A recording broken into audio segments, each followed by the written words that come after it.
तारकासुर के 3 पुत्र हैं, तारकाक्ष, विदुम्माली, कमलाक्ष।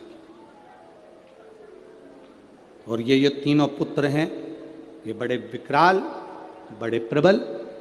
इनको मालूम पड़ा कि हमारे पिताजी शांत हो गए, तो पिता के शांत होने का इनने बदला नहीं लिया। इन्होंने भगवान ब्रह्मा जी की तपस्या करी, तप कर कर ब्रह्मा जी से वर मांगा, वर दीजिए। ब्रह्मदेव ने कहा क्या वर चाहिए? हमारे प्राण न छूटे। ब्रह्मा जी ने कहा यह हो नहीं सकता कि तुम्हारे प्राण नहीं छूटेंगे, मरना तो पड़ेगा, प्राण तो छूटेंगे, तो हमें वर दो। हम तीनों मरे तो एक साथ मरे। 3 पुरियों का निर्माण कर दीजिए जिन पुरियों में हम निवास करें। 3 पुरियों का निर्माण करा, तीनों में जाकर तारकाक्ष, विदुम्माली, कमलाक्ष की तीनों निवास करें। तीनों ने निवास किया। जब तीनों निवास करने लगे, सोने की पुरी, तांबे की पुरी, लोहे की पुरी। पुरी का मतलब होता है क्षेत्र जिसके अंतर्गत वो रह रहा है। तीनों ने सुंदर सुंदर महल का निर्माण किया, तीनों ने। और सुंदर महल का निर्माण कर कर तीनों जब रहने लगे, हाहाकार मच गया। तीनों ने विचार कर लिया कि अपन तीनों कभी नहीं मिलेंगे एक जगह पर, कभी एकत्रित नहीं होंगे। यह हमको सीखने की बात है। शिव महापुराण की कथा बहुत कुछ सिखाती है हमको। जब भी तीर्थ करने जाओ, पूरा घर का व्यक्ति एक साथ मत जाओ, यह शिव पुराण सिखाती है।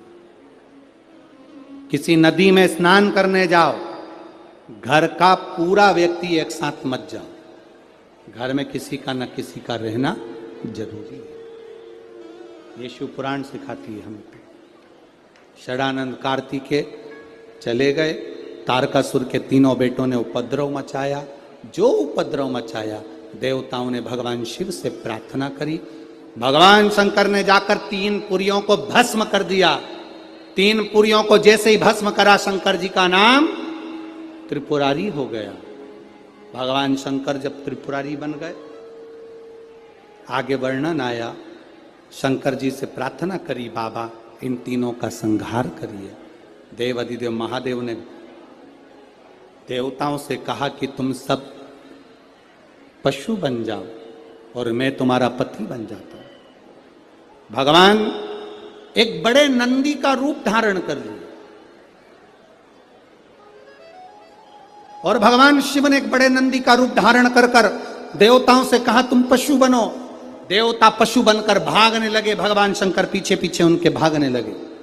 देवताओं से भगवान शंकर ने कहा पशु बनकर जाना, तीनों पुरियों में प्रवेश कर जाना, तीनों पुरियों के राजाओं को एक जगह इकट्ठा कर लेना, मैं उनका संहार कर दूंगा।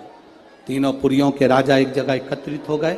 शंकर भगवान बड़े नंदी का रूप लेकर उनको मारने के लिए सींग से पछाड़ने लगे। जैसे तारकाक्ष विदुम्माली को पछाड़ा, नीचे से कमलाक्ष की निकल गया, उसने फरसा उठाकर शंकर भगवान का सिर काट दिया। बड़े नंदी का रूप देवादिदेव महादेव लिए थे।